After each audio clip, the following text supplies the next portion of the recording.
Mga bossing, magandang araw ulit sa inyo. At syempre, meron tayong ginagawa dito, Montero mga bossing. Ang Montero natin, galing pang Bicol to. Okay, ang Montero natin mga bossing, nakita namin yung reading, kulang na siya ng Freon. Okay, tingnan natin yung reading mga boss. Ang low side lang niya mga bossing, nasa 20 lang lampas, mga 22. Ang high side niya mga nasa 175. Okay, sa ganitong reading mga bossing, kulang ng load ng Freon yan, no? Pero hindi nyo na makikita yan dahil wala namang glass yung ating dryer. Okay, so napagawa na raw niya to sa ibang hilista. Binaba ang condenser o nilinisan tapos inisprayan lang daw. So hindi ko alam kung anong klaseng linis o gawa yung trinabaho ng ating ibang mga technician, no? Pero sa ngayon kasi mga bossing, ang gagawin natin dito, ipapa-pull out ko lahat ng system, no? Magmula kay condenser, compressor, evaporator. So hahanapin natin yung pinaglabasan ng refrigerant natin kung meron nga ba, no? Makikita natin yan. Tapos ipa-flushing na natin yung buong system para matanggal natin yung lumang langis. Tapos tingnan natin yung condition ng condenser kung kaya pa ba niya na mag-flushing lang, ano. Kung hindi, i-advise natin dahil ang year model niya medyo 2014 mga bossing. So tingnan natin kung kaya pang i-flushing, pero pagka hindi, magpapapalit tayo ng condenser. Tapos yung ating pan gumagana naman sa ngayon, pero bibiyakin ko na yan para makita natin kung hanggang saan pa yung magiging buhay niya o yung tagal niya based do sa ating makikita kung ano yung laman sa loob, no? So papa-pull out natin lahat to para ma-detect natin isa-isa yung pyesa, no? At syempre, shoutout kay Sir Rene. Ayun, no? Shoutout kay Sir Rene. Bossing, salamat sa pagpunta. So isa-isahin natin yung iyong aircon kung ano yung makikita natin. Saka andun yung kasama niya. Anak ko si Dave. Dave, Boss Dave, shout out. Ano si Boss Dave? So, kausapin natin sila mamaya pagkatapos ng ating trabaho na gagawin sa kanila sa sasakyan, no? Okay, yun lang mga bossing, Montero natin Gen 2. So, lahat na to, check natin isa-isa para at least lahat ng mga pyesa makilatis na natin at mahulaan na natin kung tatagal pa o hindi na, no? Okay, yun lang mga bossing, isa-isahin natin tong Montero ni bossing. Mga boss, ang maganda lang sa Gen 2, kagaya ng sinasabi natin, hindi na kailangan i-pull down yung buong dashboard, no? Yun ang medyo mas maganda lang dito sa atin. Hindi ka mukha ng Gen 3 na kailangan mo pang tanggalin yung buong dashboard. Saka, ang sabi ng ating kliyente, may nangangamoy daw dito sa loob pagka no? Parang pumapasok yung amoy galing sa labas. So, papacheck natin yung ventilation, paparepom na rin natin. Tsaka, ang isa nagiging sakit pa ng ating Montero na Gen 2, ganito, pagka na-pull out yung ating evaporator, may pinakang pagitan yan mga bossing doon. Tapos ang nangyayari doon, may parang goma yan sa pagitan. Pag nawala yun doon mga bossing, ang nangyayari dyan, nagkakaroon ng parang leak yung tubig, no? So doon siya parang tumatalsik, tas nagbabasa yan dito. So baka man na-encounter nyo yung mga ganito na parang may pumapatak dyan na hindi naman madumi yung evaporator, pero parang may nagbabasa. Isa sa mga dahilan ng mga bossing, yung pinakang pagitan ng plastic na cover, nawala na yung goma or napitbit na yung goma o basta nawala sa position. So ang ginagawa kasi namin yan, bago namin isara ulit, nilalagyan na ng konting sealant yung pinakang pagitan. Kasi pag umapaw ng konti o tumalsik dun yung pinakang moist ng tubig natin o yung tubig natin, babagsak talaga yun dyan mga bossing sa baba. So yan, papacheck na lang natin lahat yan mamaya, no? So wala namang masyadong komplikado rito sa ating Montero na Gen 2. Hindi kamukha ng ating Gen 3. Wala nang lamig mga bossing, mabot lang kanina yung ating 20. Mga bossing, ito yung kanyang pan. So tingnan natin kung makita. Mukhang original pa tong pan niya eh. Tsaka kasi meron pang selyo ng ating kulay pula na pandikit na ginagamit ng kasa, no? So tingnan natin kung anong itsura sa loob nito. Mga boss, ito na yung laman ng ating fan at itong ating auxiliary fan. Okay, yung pinakang commutator naman niya mga bossing, may konti pa naman, no? Pero sobrang itim na niya dahil syempre sa nadurog na carbon brush niya, medyo meron pang 1/4. Tatagal-tagal pa naman ng konti, no? Pero hindi ko alam kung kailan. Pero yan yung sitwasyon ng ating fan, no? So ang buhay din kasi ng ating aircon, syempre may tulong tumpan. So pagka tumigil to, yun yung sinasabi ko na pagka na-stuck ka sa traffic, isa sa magiging cause nito, medyo tatabang ng konti yung lamig or magbabago yung lamig pagka halimbawang tumigil tong ating auxiliary fan. So kung halimbawang gusto mong unahan sa mga ganyang habang carbon brush, panahon na rin naman 2014.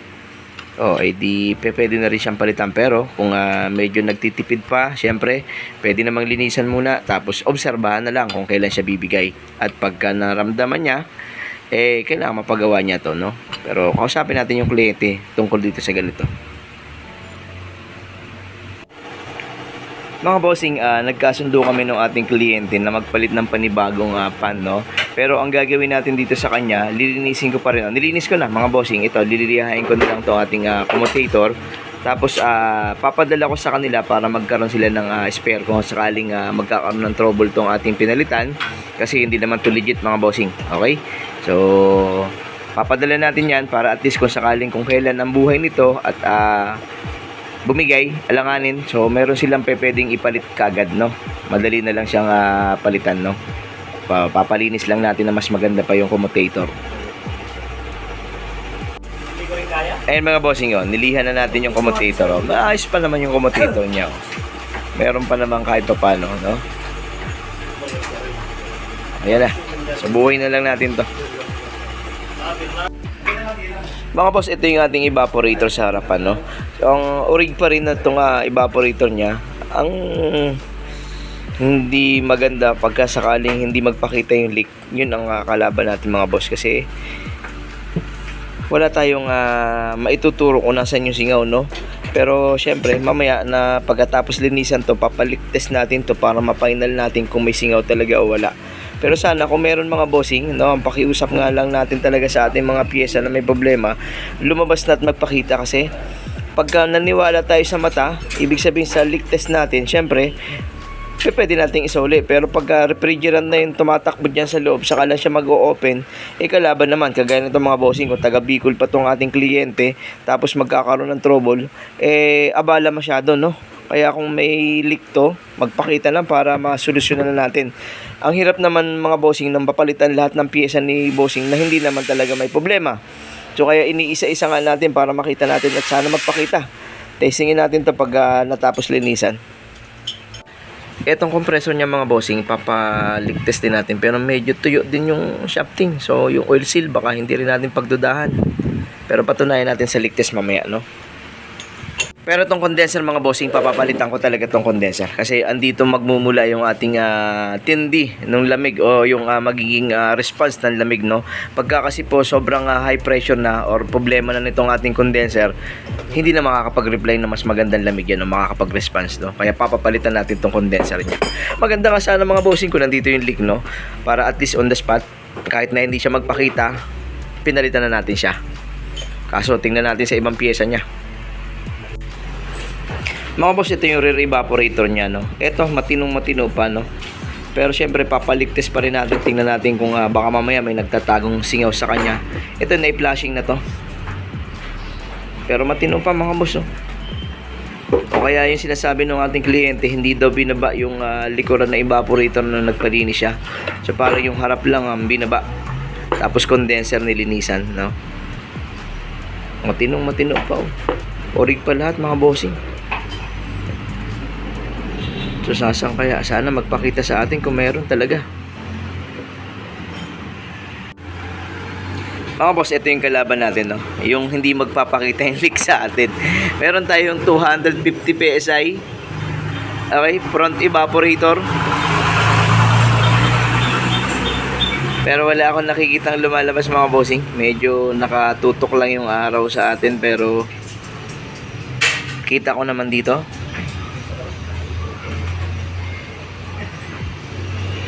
Wala eh.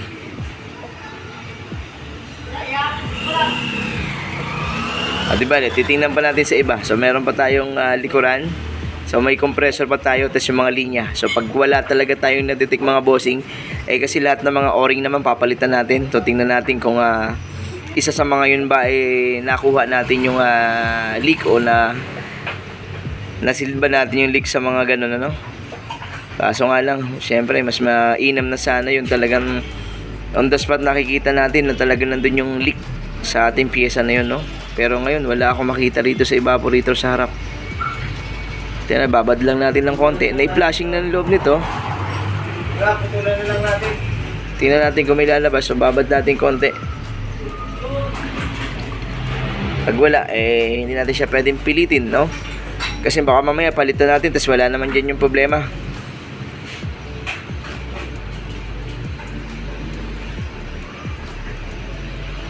Yun ang medyo challenge sa mga technician, mga boss, yung wala man lang siyang palatandaan ng leak pero bakit nagbabawas ng refrigerant. Maliban na lang, mga bossing, no? Kung hindi nag-pull ng refrigerant yung huling gumawa, pero hindi naman siguro. Kasi hindi nila mapapalamig yun kung hindi naman sila nag-pull ng refrigerant. So kung lumamig naman bago sila umalis, ibig sabihin na i-charge naman ng technician yung freon o yung refrigerant na kailangan ng ating system. Pero kung hindi, isa yun, pwede. Pero hindi naman siguro. Kahit naman siguro yung medyo hindi pa ganun kahinog na technician, alam niya naman siguro ikarga yung freon. Pa-obserbahan ko lang, baka may biglang lumabas. Baka nandyan lang din talaga nagtago.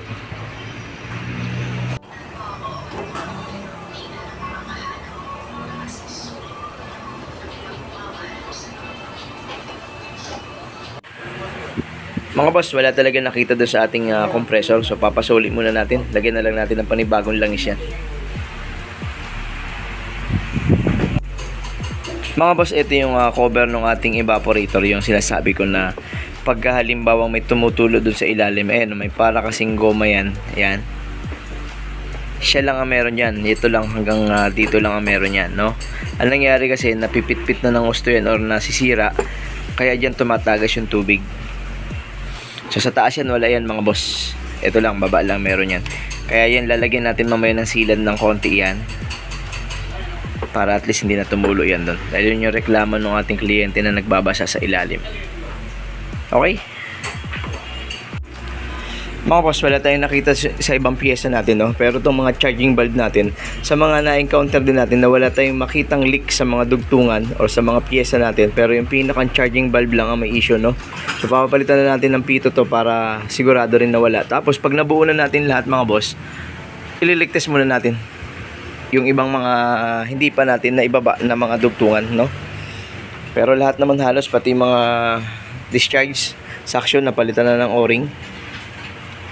So tingnan na lang natin kung meron pa magpapakitang iba. So pagka wala, so parang ang nangyari, hindi natin nakitaan eksakto, mga bossing, na kung nasan ba talaga yung leak. Maliban na lang doon sa mga pinagpapalitan na nga natin na nandun siya nakaposition, pero inisa-isa natin yung piyesa natin, wala talaga makita. So mamaya papaligtas natin ng actual pa. Mga bossing, ito yung final leak test namin sa system, no? Dito namin makikita kung talaga meron pa ba sa iba, maliban doon sa mga hindi natin binaklas. Pero ang hindi nila natin binaklas, mga boss, yung pipe papunta sa likuran, eh. So ilang tubo lang yun, 2 tubo lang. Tapos may ilang dugtungan lang yun doon. Yung ilalim naman, napalitan na rin ng o-ring. So obserbahan namin dito kung bababa yung ating pressure na kinarga. Pero ititrace natin lahat yung mga dugtungan na sinuli namin kung may leak na magpapakita. Pero charging valve, pinalitan na natin 2. So pagka doon lang ang singaw niyan, mas mainam, no? Pero gusto natin sana makita talaga on the spot, meron, eh. Pero doon sa discharge kanina may sumingaw, pero baka sa o-ring lang na pagkabit kanina. Ano pa ba? Eh lahat naman nagalaw na. At ang condenser natin bago na yan.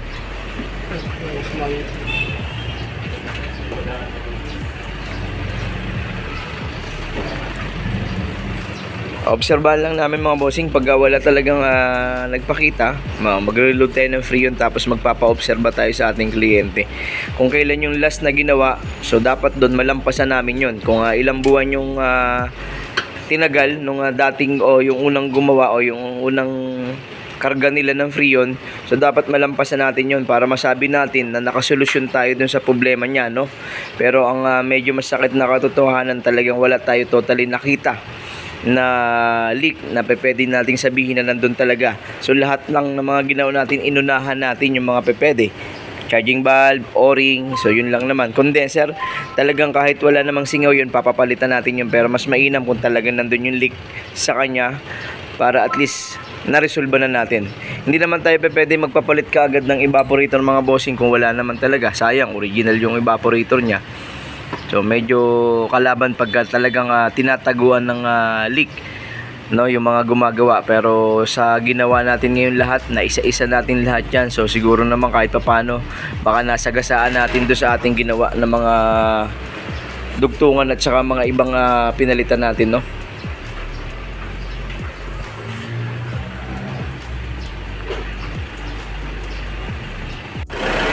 Mga boss, nakapag-load na tayo ng Freon dito sa ating Montero.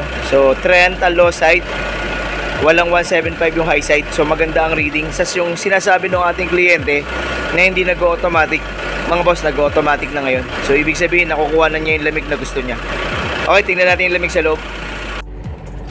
Okay mga boss, kahit medyo sira tong ating thermometer, nakakuha siya ng mas mababa sa G's, mga 9. Nag-automatic siya mga 8 degrees Celsius. Pagka na-meet na niya yung ganong kalamig, saka siya nag-off, no? So very good naman yun, nakuha nating response ng lamig. Ang hindi ko lang talaga siya medyo ma-imagine yung leak, kung nasolusyonan ba talaga natin yung leak, no? Pero sa mga experience natin mga bossing, yung charging valve, yung lagayan ng ating gauge, dun lang nagkakaroon ng problema minsan, no? So naibaba ng lahat, wala sa lahat ng pyesa, pero nandun lang pala sa lagayan ng ating gauge, no? Kasi laging napipindot kasi yon, laging kinakabit yung ating adapter doon. So mihina rin yung spring ng ating pinakampito sa loob, no? Kaya pwedeng isa yun sa mga dahilan kung bakit nagkakaroon ng pagbawas ng load ng Freon, no? Okay, so mga bossing, obserbahan lang natin, medyo maganda, mga alas 10 lampas na, mag-aalas 11 na. So nandito na tayo sa tutok ng araw. Tingnan natin kung hanggang saan yung reading na makukuha at saka yung lamig na makukuha nito, no? Pero bumaba na tayo ng 9 doon sa ating thermometer. So kahit dispalinghado na yung mga bossing, medyo kumukuha pa rin naman siya, nata-challenge pa rin tayo doon sa lamig na inaabot or doon sa kanyang binabasa, no? Okay, so obserbahan lang namin to, tapos tingnan natin kung ano yung pinaka-final na makukuha natin dito.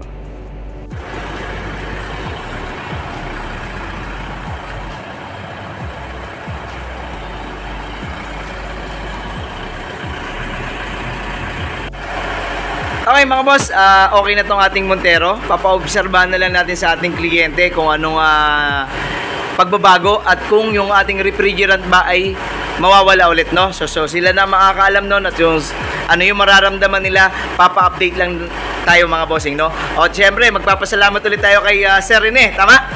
Ayun, salamat bossing at saka kay Boss Dave. Yun, shoutout kay Boss Dave, Ayun boss, i-update mo kami kung ano makikita nyo. Ayun. Hindi pa naman kayo Ayun, saka sigurado naman kahit paano may nagbago. Malaki ang pinagbago, no? Ayun, mga bossing, maraming salamat ulit sa inyo, syempre. At yun, ingat lagi mga boss at God bless sa ating lahat. Thank you. Okay.